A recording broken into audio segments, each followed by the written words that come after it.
This is the Lydian Spin with the Lydia Lunch and Tim Dahl. We're talking from Brooklyn and Oslo, Norway.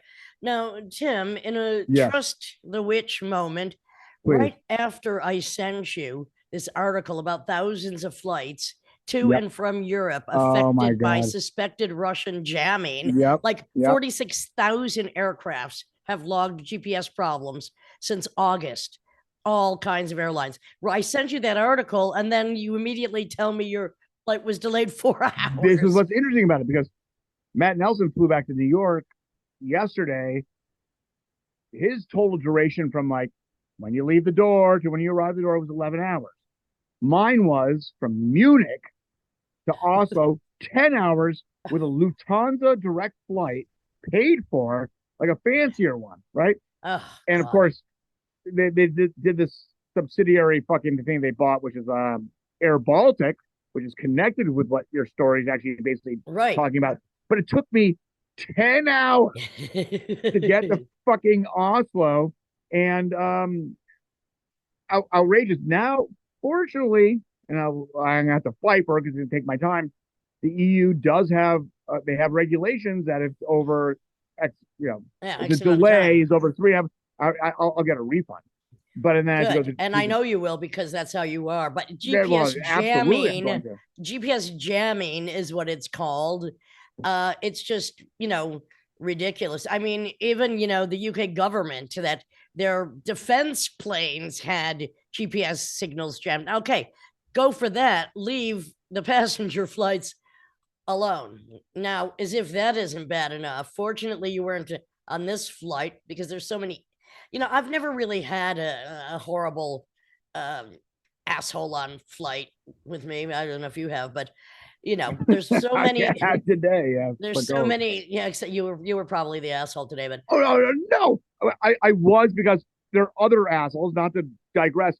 I had a family behind me after oh no. waiting at 5:30 to get this fucking early flight. I had a family behind me of a screaming baby and a grandma that doesn't know how to cover her mouth the whole fucking time. And I'm like, wait a second. They're such assholes for me to shout out loud, like, I hope the baby dies. Send that grandma to her immediate, slow, and painful death. I mean, am I being a bigger asshole of them having zero manners? So no, All they right, started. Tim, But Tim, Tim. I used to have a favorite two-word phrase with you. Do you remember what it was? I mean, volume was one of them, but there was another one, and it leads to duct this tape. next. All But right, now it's a hyphen. It's a one word. It's a hyphen. I thought, okay, right? so duct tape. So listen, you should have had some duct tape, which I always carry with me, Please. because an unruly passenger was duct taped to her seat on the flight, and Oh they had to duct yeah. tape her mouth because she was having a mental breakdown, began screaming that she needed to get off the plane, even attempted to open the cabin door, clawing and biting at the flight attendants. It's another, of course it's posted, post the flight, but I Well, mean, so this is just Lydia, this is insane.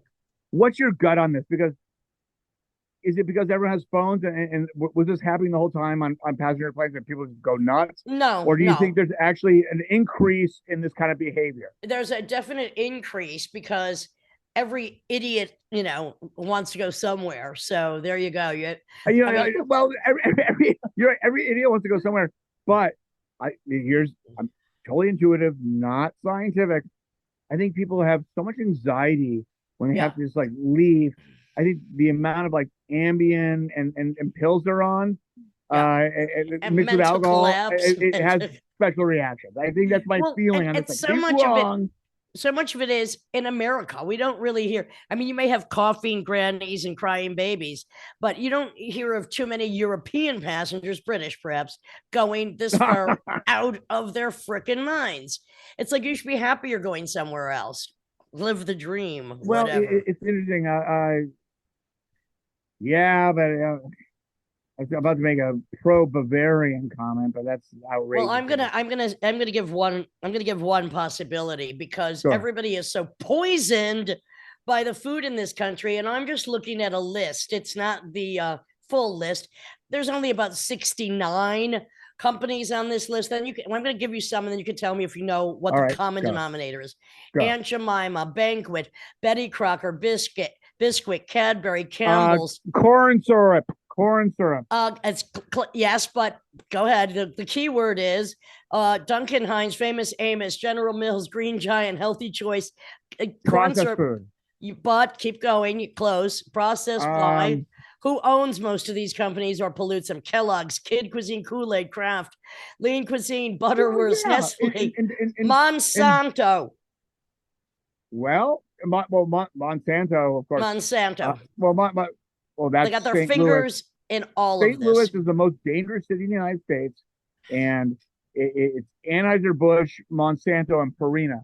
It's the foundation of that fucking city. And I don't want to diss my St. Louis friends, but like that's the backdrop to that fucking city. Well, and they have been. I mean, we've talked about them finding microplastics in placentas, but now, I mean, it's in the bloodstream, it's in the brain. No wonder people are going frickin' nuts. Hello, they're kookalooch. Yes. But I'll say this, and I've said it before: commercial airlines are the new bus, and exactly. and it's symbolic of the classified because people who have money fly private jets, and so I was on Lufthansa, which is like it should be a good airline. Yeah.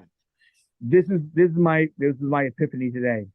The service is just as bad as the cheap ones like Ryanair. Ugh. The only difference is Ryanair costs less, so poor people are on it to scare people to not be around them to pay the higher price of the same shitty service. You're just around different people. That's it's gotten that low. It used to be like, okay, we're a little better. No. Well, I'm constantly antagonizing Sebastian Greppo to get his pilot's license. Plane expert that he is. Yeah. So, speaking of bad pilots, of course, you had JFK Jr. He crashed. RFK, who's the guy who's running for president? I mean, married to the woman who used to be Larry David's wife on Curb Your Enthusiasm. Yeah. It's so insane. I don't know how his whole family has turned against him and said, "Don't go." He's just such an idiot. Go ahead. What about him? He's an idiot. He should crash. His latest stunt is he wants to put the whole U.S. budget on blockchain. But no, he's saying it not from a transactional and control issue, but as a transparent surveillance issue. And that if it's all on blockchain and then someone sells a toilet seat in Virginia, in the suburbs of DC for $15,000, you suddenly have 350 million people watching every fucking thing. Well, I mean, make commentary on all this stuff. Look, the Pentagon is the biggest criminals on the planet for what they charge and what they do. Come on. The Pentagon's of course against it, and of course a side of me is like, they don't want corruption to be exposed. I also think there's honestly a side that's a security issue also. It's a security issue. And not only that, I mean, let's face it, Americans have done so well with being able to freely comment on everything. And everything that they comment on is so intelligent. They so understand it.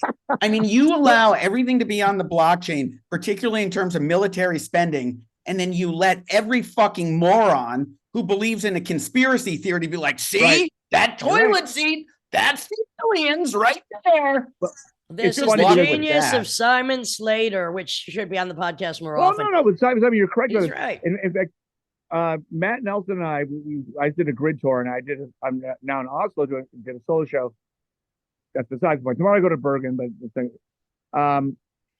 Nelson's got off a gig with Amertha, but we were in Prague, and the promoter gave us these not typical North American psilocybin mushrooms. These like little like they look like shamrocks, like these like little things. And oh boy, are they powerful!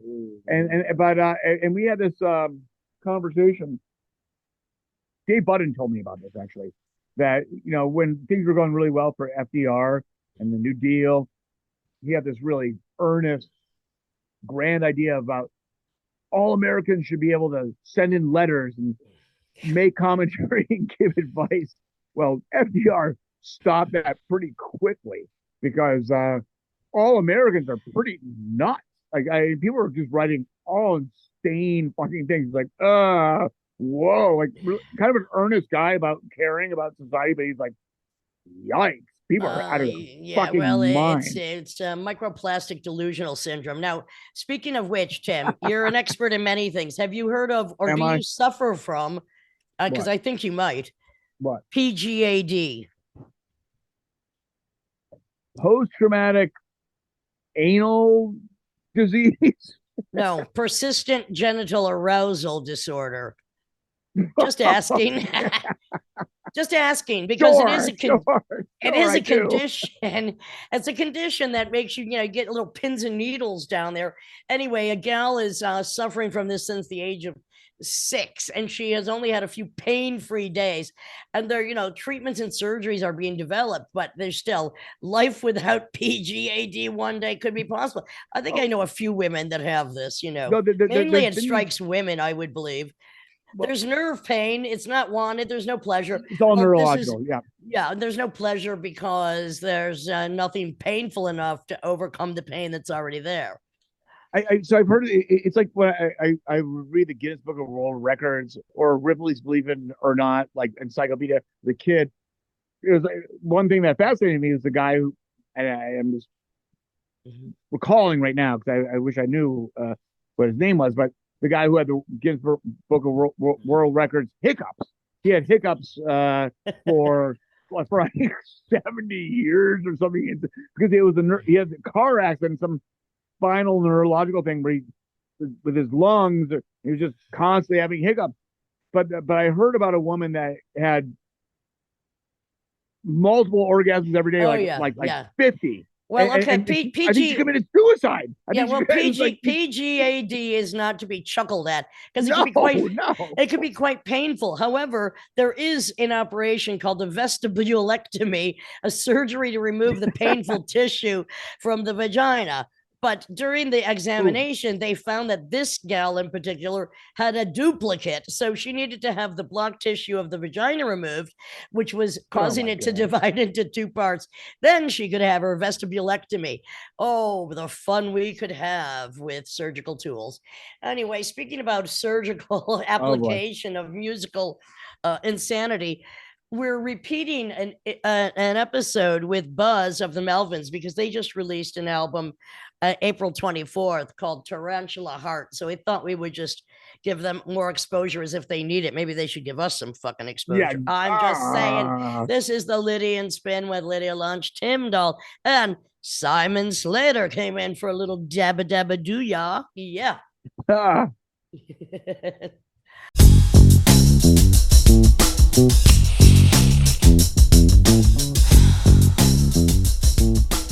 This is the Lydian Spin with Lydia Lunch, Tim Dahl, and our special guest today is Buzz of the That's Melvins. Right. Hi, Buzz. Hello. Are you guys in New York? Oh, yes, we are. It's been fantastic. It's been pretty brutal, to be honest, but we're getting through it. So, I'm enjoying it. Yeah. I'm in Brooklyn. I like it. Yeah, honestly, social distancing is not a whole lot different than what I normally do. So. Well, I wanted to actually start with that because Lydia, myself, we're touring musicians, and I know you're constantly touring. I'm friends with Trevor, and he talks about you. Yeah. And basically, one of your reputations is that not only the bands you're in, but also your general work ethic and how much you do tour. Well, for the three of us, this is kind of a radical shift. I mean, sure, you had your calendar full till who knows when. But only Buzz is crazy enough to attempt the World Guinness record of 51 show states in 50 days. 51 shows in 51 days, 51 states plus DC. And we did it. Well, congratulations, my friend. Trevor said, and you could correct this, Trevor told me that Wyoming was maybe not the weirdest, but was definitely like, how do you find a gig in every state? It's actually not so easy. Correct? No, it wasn't so easy, but Wyoming was one of the weirder ones, but it was like akin to playing like a VFW hall. It's not tremendously different than how we started out. There you go. Yeah. And there was probably 200 plus kids there. So that's okay. All right. It was fine, We haven't been back, but that doesn't mean I wouldn't go back. Fair enough. Wait, which town was this that you played? Cheyenne. And then it's not that far from Fort Collins. So we always play Fort Collins. So people from Cheyenne just go to that. There you go. Are you working on your second solo album? Yeah, that was supposed to be out right now. And I was supposed to be on tour as we speak. But all that got pushed back till August. And then my tour was just completely canceled. So everything. And that's that's an acoustic version of you. Yeah, I did one 6 years ago that was just me and a guitar, and then I did a whole world tour with just me and a guitar and a sound guy. How nice is that? Oh, it was great. It was really great. I didn't know what to expect, so I'm not really one to just jump into something without really investigating it and having it all planned out way in advance, and so I kind of tested the waters with a few things to see if it would work, and then put out an EP with Tom Hazelmeyer to see how that went, and then did all those kinds of things before I put out a full album, and then booked US, Europe, Australia tour, and just flew all the way around the world in one go, Amazing. I love touring by myself, but I also love Tom Hazelmeyer. Thank you for bringing him up. I talk to Tom at least 5 times a week. What? Whoa! At least. I would say whether it's actually talking or texting, I would say virtually almost every single day. He's one of my favorite people on the planet. He's so fucking weird. He does such good stuff. He's helped so many people. I love Grumpy's. Food's been heavy, but his artwork is amazing. I recorded with Halo of Flies, which was one of the weirdest experiences of my life, is his band. He's just bizarre and wonderful. And we want to pod him as well. So tell him I'm on to him. I'll be coming after him soon. You two of you have a long relationship with him, not just through FM Reptile, but as personal friends. The two of you actually are old friends with him. So I photographed Tom Hazelmeyer's daughter when she was 7 and his gun collection and did a montage called Ghost Girl, which is stunning and one of my favorites. That's what friends are for. Tom's one of my dear friends. And you guys, what I'm getting at is the two of you connect with him beyond the music. You get connected with him as a human being. We talk about everything. There's probably not a whole lot in my life that I don't discuss with Tom in one form or another, and vice versa. His opinion on anything is always going to have some element I hadn't thought of. And those are the people you listen to because you're always going to learn something from that guy. He's a great graphic designer. I identify with, the redneck in me identifies because he has a bit of a redneck aspect, which I really like about him. He's stubborn. He's a bull. He has the same kind of work ethic we have. And FM Reptile is a great label. I'm glad they're still around. Yeah. So I'm going to connect a thread here, and correct me if I'm wrong, because I know Lydia is one of the most loyal persons if she knows you. And based on your relationship that you're explaining with Tom, you guys have a real loyalty. So maybe is that part of his thing? Like a loyalty, a connection, and then really let's go further with this. Because what I'm getting at, you do the festival every year, correct? Yeah, we've done it, I think, every single year. Yeah. And is that just coincidence, or you say, okay, Tom's my good buddy, and I'm going to just make sure I do this every single year? We usually tour in the summer, and I'll ask him when he wants to do it, and we'll just set it up to where we can just drive into town from Fargo or wherever in line with the tour that we're doing. Well, that's where we met last, Buzz, was at the Reptile Summer Festival. We haven't met that many times before. No, I'm difficult. I'm really bad at networking. I'm terrible at it. We're always That's but one time we did meet is when you and I guess Mike Patton as well, curating All Tomorrow's Parties, invited one of the Teenage Jesus reunions. Yes. Thank you very much. Right. Oh, yeah, of course. That was a lot of fun. Unfortunately, I ended up having a massive falling out with the guys that ran that festival. Not then, but after that. So. Well, didn't they kind of ran out of money and resources, and they were kind of, was it, only what I've read, because I never actually played it, but it was kind of a Ponzi scheme kind of thing. They were kind of shifting, and then suddenly, was it the 2007 crisis, or I don't know, correct, I don't know, but something, it all came to a head, right? It was a very good festival while it went on All Tomorrow's Parties. It had very interesting people, but it's just so much work. I mean, it's unimaginable that something isn't going to fuck up eventually, and who's going to get fucked? Us.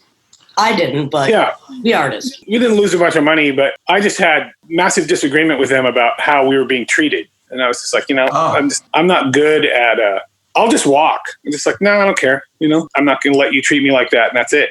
You might be able to do that with other people who are impressed with you, but I just don't care. But there's no reason for disrespect.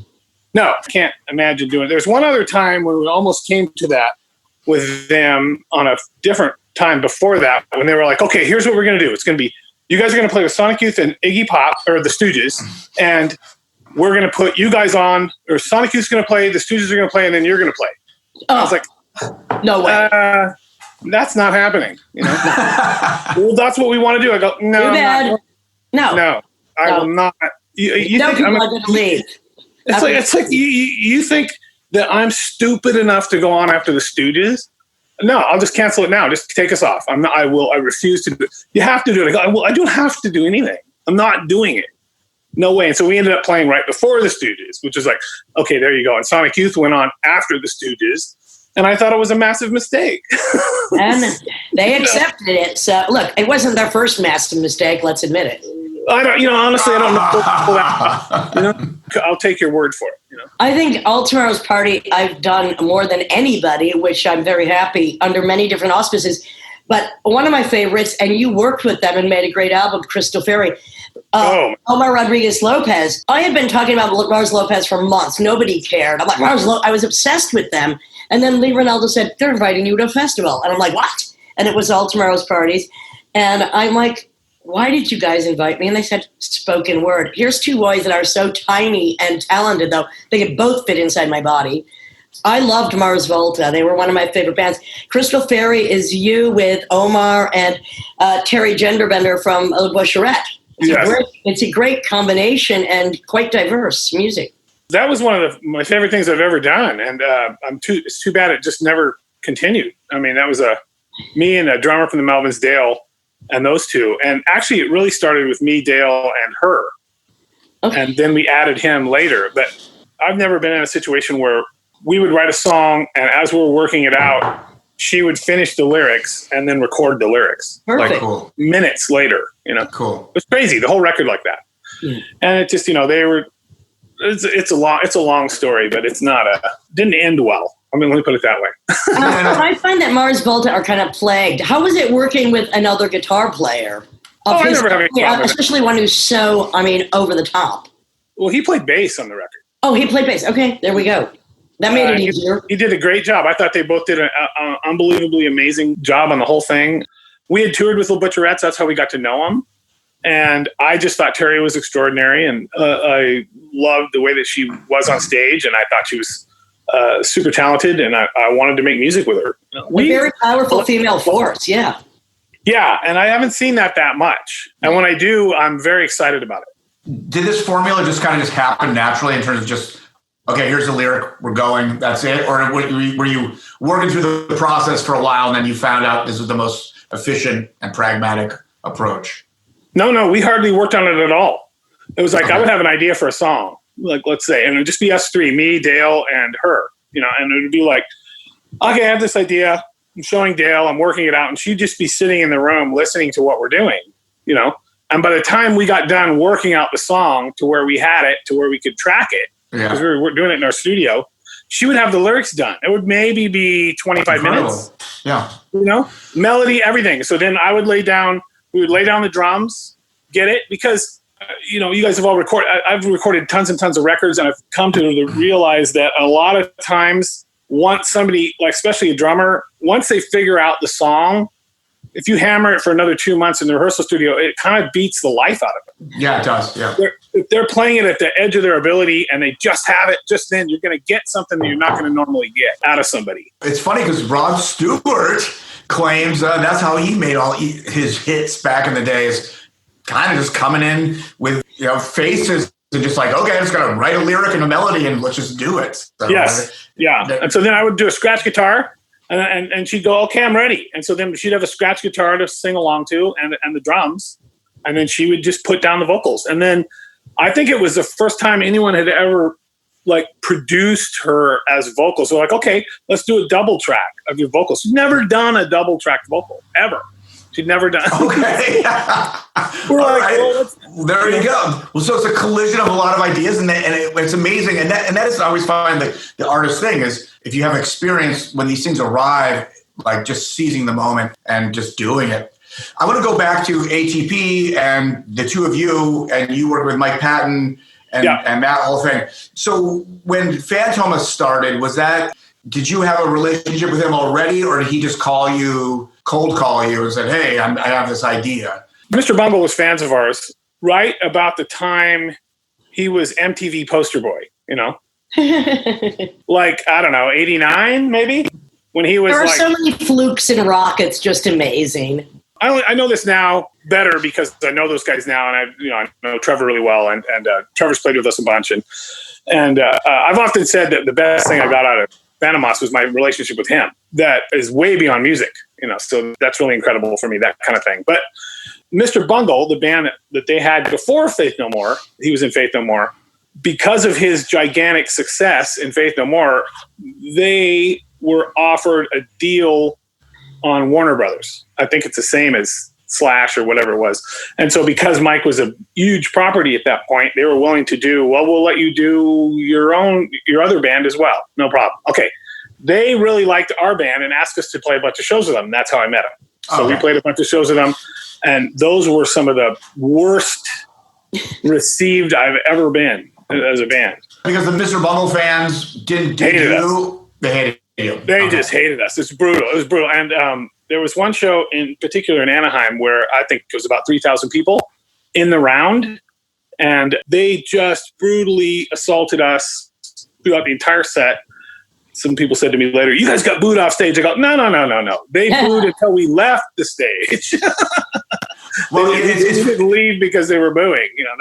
We walk off that show, and it was just brutal. We walk off the show, I go into the dressing room, and Patton and those guys are sitting back there, and they have their set list in their hand, and Patton just shreds the set lists, and they make a new set list, and all it says on the set list is, "Tonight they will pay."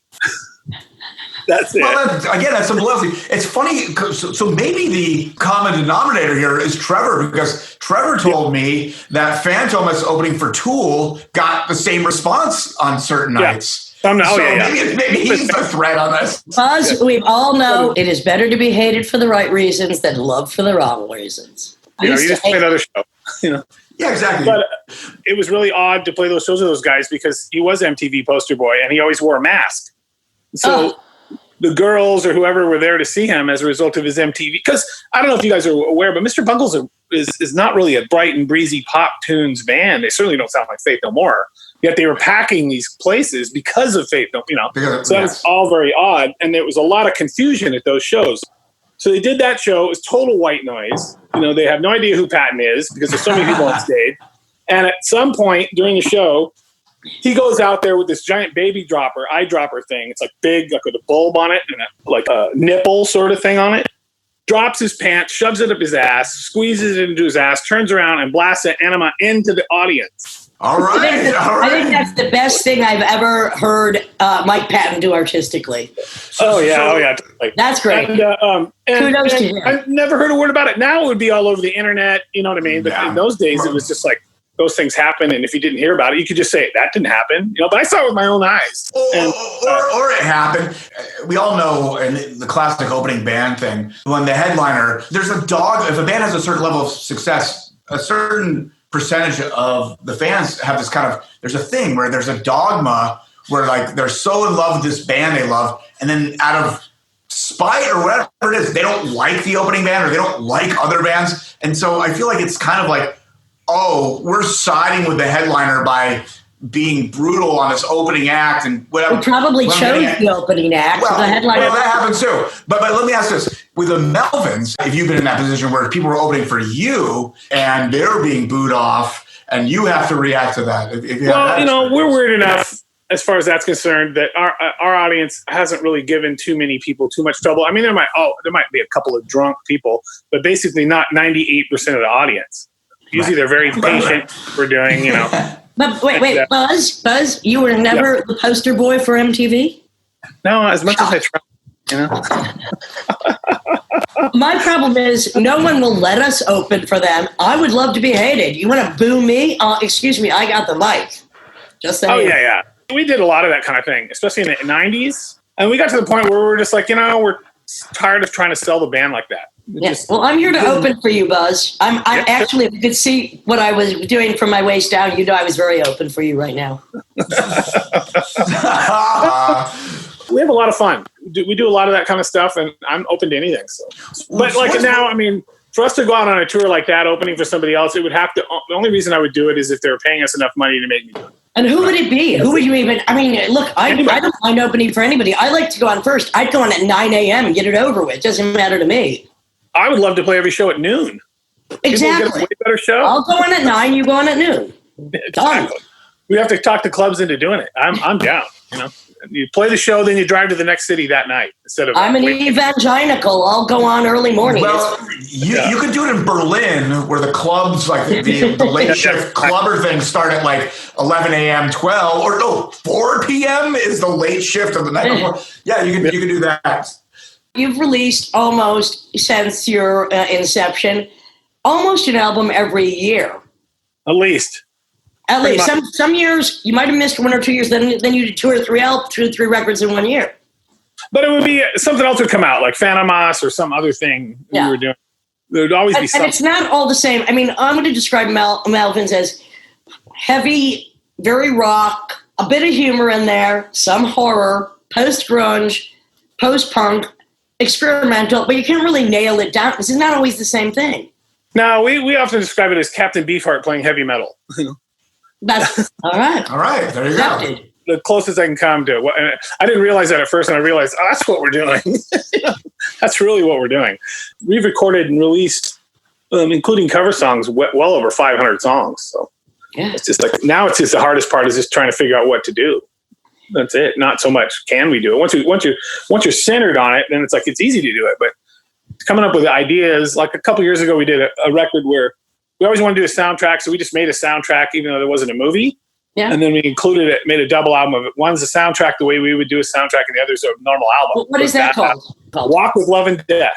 And then we put it together, and me and this friend of mine from Atlanta made the 33-minute movie to go along with the soundtrack that came first. There you go.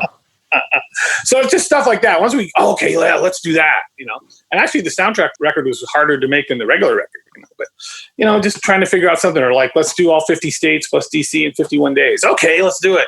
Let's figure out how we're going to do that. You got to keep yourself amused. You got to keep yourself amused, and also, I mean, if you have musical schizophrenia, you want to exercise it. Yeah, I don't feel like there's anything we couldn't do as far as that's concerned, and I feel honestly blessed in that. The guys I play with are, I consider them incredible musicians, and I am like the luckiest person on earth to be able to write a song and have those two guys play on it. Stephen McDonald and Dale I think are the best rhythm section. It's sort of like I put it down to how Pete Townsend had it so good. He's writing songs for John Entwistle and Keith Moon, I mean, That's just insane. That's just like, okay, you got made. Led Zeppelin really talks about Page and Plant, let's be honest. I mean, it's the rhythm section. Yeah, you're writing songs for those guys and turning it over to them, and it's like all you have to do is get out of their way. Just get out of their way. Let them do their job. Let's talk about something besides the musical element to do what you're doing. So 51 shows in 51 days. There's a level of admin and logistical skills that you have to be able to pull that off yourself, especially at the level of independence that you work at.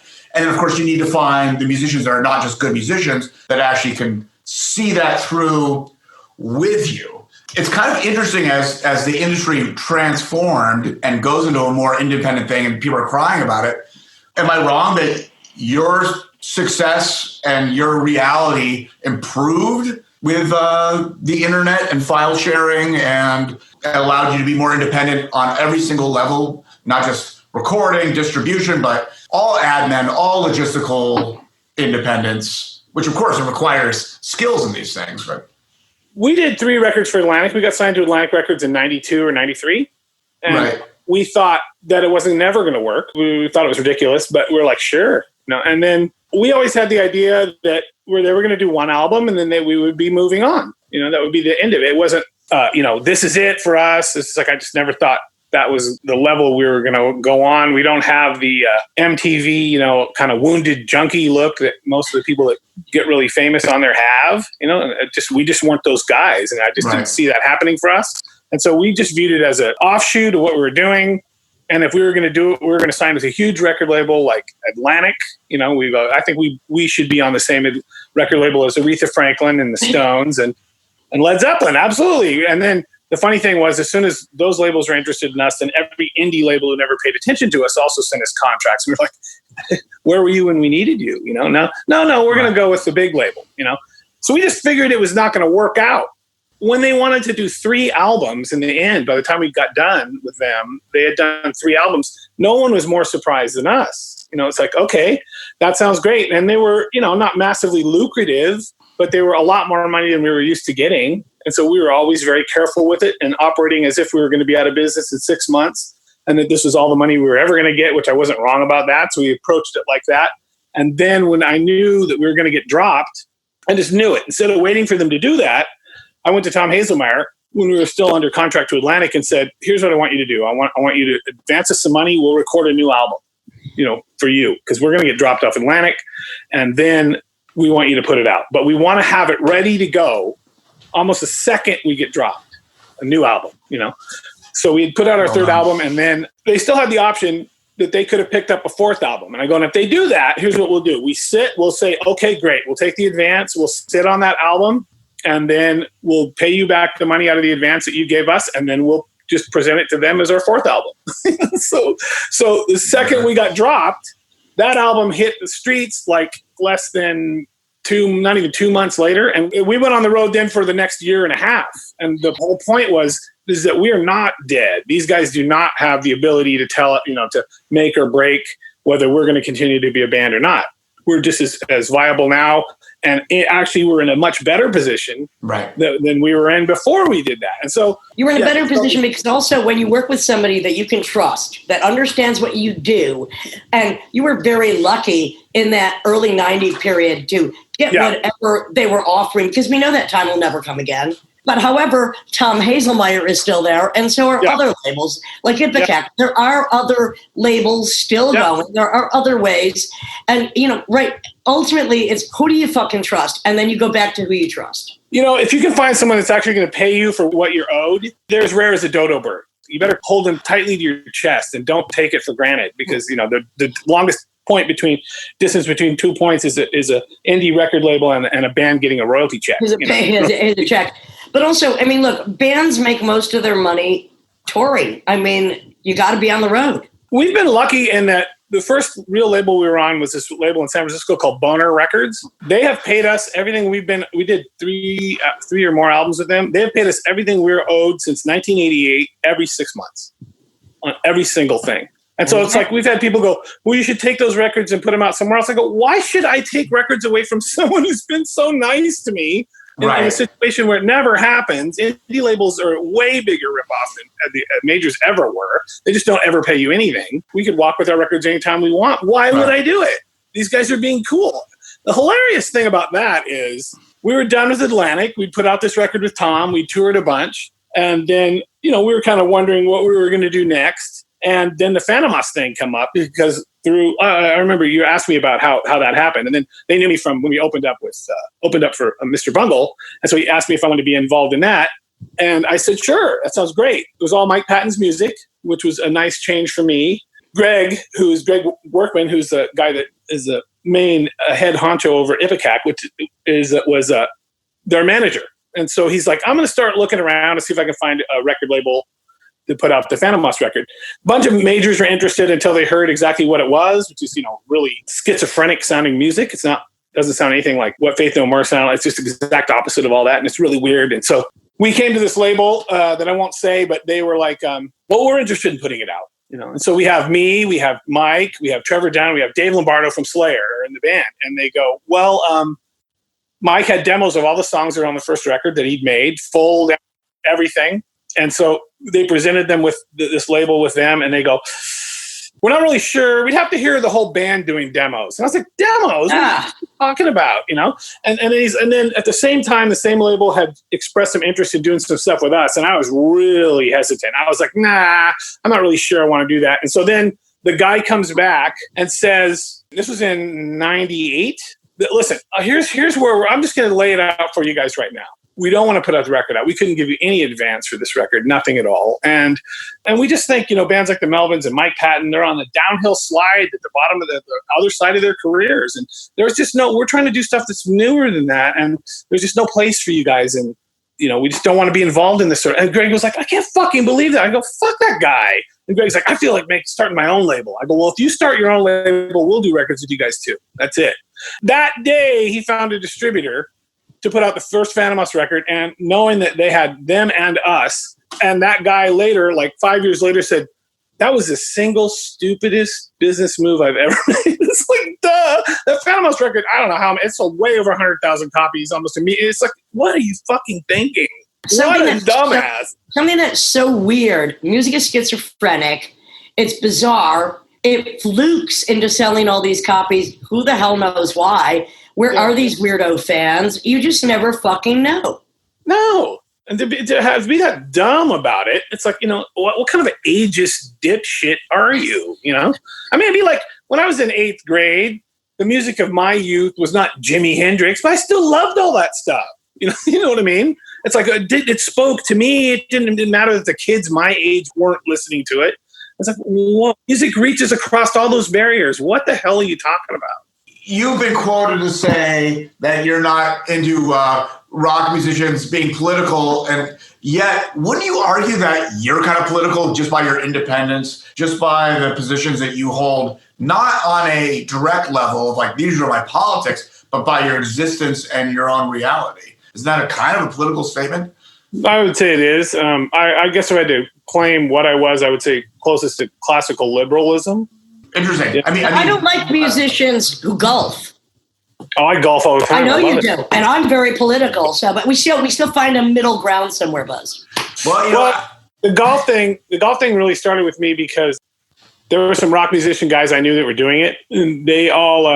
And I said, I'll try it, and then they all have quit because it's not easy to do. And then I kept going. It's about like the last 11 or 12 years, and what I realized is that musicians are people of the great indoors, and it kind of gets me out of the house. So and look, I love whacking balls with sticks. No biggie. Oh, yeah. Supposedly Kenny G's really good at golf. Yeah, I golf all the time. But I get up when I'm home. I get up extremely early, and I get up at like 4 a.m, and I have a full day and go to bed early. And so I'm impressed with that because it seems like you're very productive. You have a you have this kind of like regular hours work schedule based on what I researched. Yeah. Yesterday, when Bill Clinton was asked, because he played saxophone, of course, it doesn't even matter, but he has these answers. He's like, "Well, I didn't go into music because I'm a morning person and not a night person." That was his answer. But have you been a morning person and then you've kind of adapt when you're on the road to being a night person? All right, so it's the 3 touring musicians, circadian rhythms. Do we actually believe in that shit? I mean, we're so adaptable. Yeah, exactly. We're just saying just go and wake up and do it, right? Tim, I've seen you sleep under the worst of circumstances in the back of a van, suffering for a hangover that could last 24 or more hours. Oh, yeah. Let me ask you this, Tim. Have you ever seen me sleep? No, I have. Really? I've seen. It's some. So the rule with Lydia when you're on road with her, Buzz, is she sleeps the least. One of the types that sleeps like 2-3 hours a night types. Yeah. And if you're not asleep and everyone else is asleep, then you're sparring with Lydia at that point, which is awesome. But the thing is, I would never interrupt anybody's sleep because to me, it's so mysterious. Like I study people sleeping, just going, how the fuck are they doing that for 8 hours in a row? I would never. Yeah. To wake somebody up to me is criminal. And trust me, you dare. This is why I asked if Tim's ever seen me sleep. I don't believe he has. Because if you look at me when I'm sleeping, I will wake up and kill you. It's like the guy in Road Warrior with a twink lover and the motorcycle, like his eyes just wake up, that's I do sleep. I'm not saying I don't sleep. I mean, I'm very beautiful when I sleep. Good luck finding me there. Anyway. How did you do Alaska and Hawaii and still stay on consecutive days? Like, you went to Hawaii for one day and went back to like LA or... And then you did Alaska to, I'm just curious, to Seattle? Like I did a lot of thinking about how we were going to do it. And I do that for every tour. Like I'll basically send the routing of the tour to the tour agent way before, and go, this is the places I want to play. This is the dates I want them to be on. Don't argue with me about the days off. That's exactly how we have to have it, unless there's a good reason. Like sometimes it'll be avails or whatever. But this, I knew really right away that it was going to be a logistic problem more than it was going to be anything else. And then when you take into consideration, it's 50 states. It doesn't have to necessarily be the best show in that state. All right. All you're doing is playing the state. So did a lot of research and figured out that in Alaska and Anchorage, there is one flight out of there at 2:00 in the morning. So yeah, exactly. We played our show, went straight to the airport and flew out of there. It was really weird though. When I first approached our booking agent about it, because we get booked by William Morris, the guy that we have now is this guy named Robbie Frazier, and we were the first band he booked at William Morris. It's been 25 years or more. So is that from Atlantic? You stay with William Morris after the breakup with Atlantic? Yeah. We were on Atlantic, and then we had two guys before that both got fired from William Morris for being drug addicts and alcoholics, and then Robbie was like, we were the first band that he booked. And so we were like, great, we'll take it from there. And now he's a senior partner there, and he books Jack White and just a huge amount of people there. So, and he's never forgotten that we were the first band. And so as long as he wants to continue working with us, we'll do it. And he says he'll do it forever. So it's great. And like you said before, it's about this, being loyal to the people who are cool to you. It's like, why did I go somewhere else? But that's the thing, Buzz. Having the ability to think long term. Yeah. Which is basically like, what is loyalty? I mean, loyalty actually could equally be as narcissistic and short-sighted in a weird human perception, but it's like, what are the calculations, if that's the thing? It's like, are you assessing what's the better calculation in a very objective, removed from human emotion point? But is the calculation wrong? Are you thinking long-term? Can you see ahead? Is it in your benefit not to get the quick buck? So going back to music for just 1 second, I'm still curious about your coming solo record, Buzz, which is back delayed. What's the difference between the first one and the new one, acoustically? Longer songs, and I have Trevor Dunn from Phantom Moss and Mr. Bungle playing stand-up bass on it. Nice. Yes. And I also added modular synth. A gigantic US tour planned. I mean, but what a bummer. 1 second with the 5151. When I talked to Robbie about it originally, he was like, "That's crazy. It'll never work." And I go, "No, we have to do it. I think it's a great idea." The next day he calls me and goes, "Okay, I've talked to the people here. I think it's a great idea. Let's get on it." And then we realized really quickly that we can't let anybody know what we're doing, because then the promoters will know that they'll have us over a barrel. Yeah. Because it's like, you have to play Chicago on this day. You know what I mean? You can't change it because it has to be in a row. So we had this thing booked without telling any of the promoters over a year before we did it. So Buzz, this is so funny because I've done in my little world like my own independent booking forever, and my mother would always say, because I get to these points where I'm a little stressed, nothing that's consuming me too much. It's like, I have all this shit, and she's like, I think you have a personal satisfaction in realizing these logistics, and that's where I'm kind of like coming to you with this. Is like there is, it's like a puzzle. Tim is always looking for the solution. Tim is a solutionist, and he knows almost everything. So besides being just a musician, there's all this other stuff. That 1 hour, those 2 hours are great, but then there's everything else, and then everything else before that, which is and then of course, if you can realize it and it falls in place, there's a huge satisfaction with that. Oh, I love it. I love it. I love figuring out what to do, planning it, replanning it. I love all that stuff. I really dig it. I would say 70% of my waking hours are spent on figuring out how I'm going to hustle my way into making a living playing music.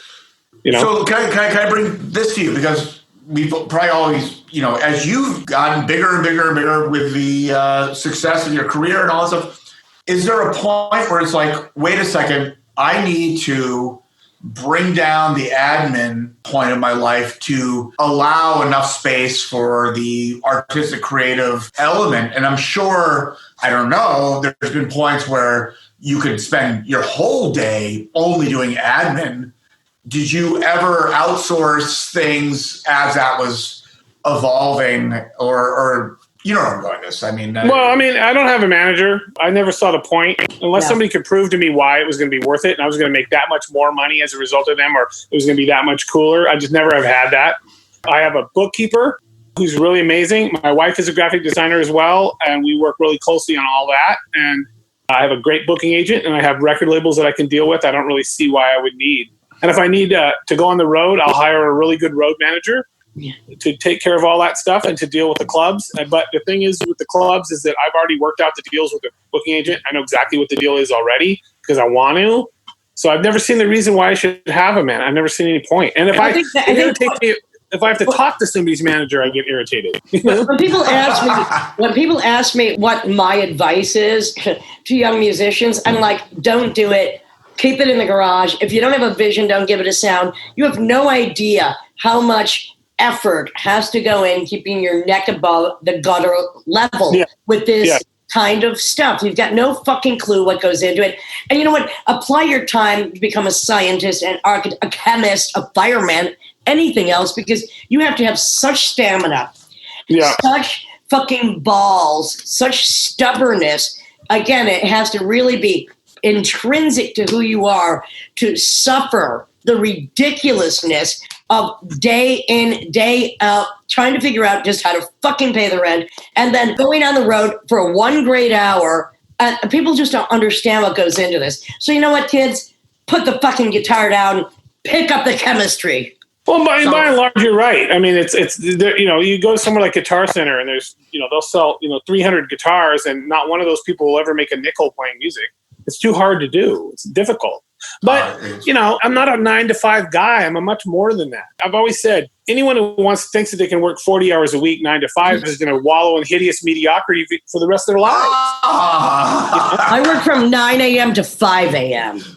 Exactly. Live that life, motherfuckers. I don't know who came up with this 40 hours a week thing. It's like, now, what is a weekend? I know. I mean, Industrial Revolution is when they started occupying our time differently and chopping it into consumable chunks to control us. It's bullshit. Well, that's my issue with the European left, because I always viewed myself as a leftist, but the European left, specifically Scandinavian stuff, which I still enjoy quite a bit, is that it's, in a weird way, it's anti-individual.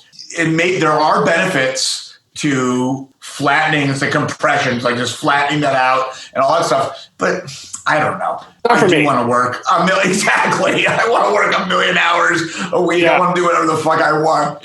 I've always been the pimp and the hoe. I shall continue. Yeah, exactly. That's it. If I want to do 51 shows in 51 days, it's nobody's fucking business. And I don't want anybody to tell me I can only work 40 hours a week. I didn't even know I wanted to work more than that until you told me I couldn't. It's like, fuck you guys. Question for all the musicians here. So after this pandemic, when this hypothetical vaccine comes about, the floodgates of the few gigs that already exist, like everyone's planned their shows, and then suddenly it's like, and I'm talking to promoters who are saying like, I'm going to get high fucking acts on these low fucking clubs because the bigger money generating acts are going to be occupied. Everyone's going for the same fucking shit at the same time suddenly. How's that going to be fucking handled? I don't fucking know, but it's going to be definitely a surge. Well, it'll happen for a little while, but you just wait it out. It's just like anything. Yeah, that's what inherently musicians are pretty damn lazy. It's not hard to work harder than most of them, Well, that's what Charles Warren, the serialist Pulitzer Prize winner, wrote. He's like, music? I can't believe how easy it is. I can't believe how actually apathetic musicians are. But mostly, I mean, it's not hard to work. You can look like you really are very prolific if you're comparing yourself to almost nothing. Right. Wow. It's not hard to do. I mean, but I feel like, it's what I do and it's what I've done for a long time. And I'll work way harder at this than I would a normal job. And I like being my own boss. And I don't want to answer to anybody. It just irritates me. I don't want to hear it. I'm fine being in charge and taking the reins. And I'm okay with that. And my wife is a very strong woman who doesn't need me around. That was another thing that was really attractive to me. It was that she didn't need me at all. It's like, great. That's very attractive. And I'm gone. You're fine. Everything is great. And when we're together, it's a bigger thing. And I'm really into that. I'm really into the idea of independence and very much a Groucho Marxist in that I don't want to belong to any club that would have me as a member, on and on and on. It's like, I'm not. The reason, if people like us we left Europe, our descendants left Europe because we didn't want to take orders from anybody. We were willing to come over here and live in sod houses and eat shit because we weren't willing to take the crap that they were dishing out over in Europe. And if we returned to Europe at this point, we would rule everything because those people they can't handle people. I see that. I agree with you. And yeah, the three of us are independent. So then, how do you deal with compassion for people that actually can't fend for themselves? I think it's fine. Whatever, that's on an individual level. You should be able to do that. I don't like an institution telling me I have to do all that kind of stuff. I don't trust them to do it. I don't trust them to do a good job. I'll do a good job. I can take care of those around me. I will be okay with that. That's fine. But when somebody tells me at a point of a gun that has to happen, I'm not into it. If you owe me $50,000, no one's going to help me collect that money unless I go to the mafia. But if you owe the government $50,000, they will come and throw you in prison. That's how serious they are about debt. On the flip, I'm not into somebody telling me I have to do that sort of thing. I'm a very compassionate person, and I will do it. I don't trust you to do it. Can I ask you this? If people who can't handle themselves, they can't find their own way, they can't function or figure out their own thing, and they're given a form of socialism, and they're given actually money for being, let's just say, incompetent, maybe not even reasonable. Would that bother you, or is that You know what? I'm going to cut that off right here because you know what? If there was more mandatory abortion and mass sterilization, there would be so many fucking needy people. There are too many people by billions. Yes, and I have a lot of compassion, especially. All I can take care of is my immediate surroundings. Right. And I wish I could worry, and I do because I obsess, which is why I am a political artist, about the millions of people dying from floods and plagues, the millions of people in utmost poverty in this fucking country. We don't even know the number of. This country cannot take care of itself. We cannot take care of ourselves. We can't take care of our own fucking block. Take care of your own fucking house. Get your house in order. This is the Lydian Spin, Lydia Lunch, Tim Dahl, Buzz of the Melvins. Thank you very much. I don't know what else to say.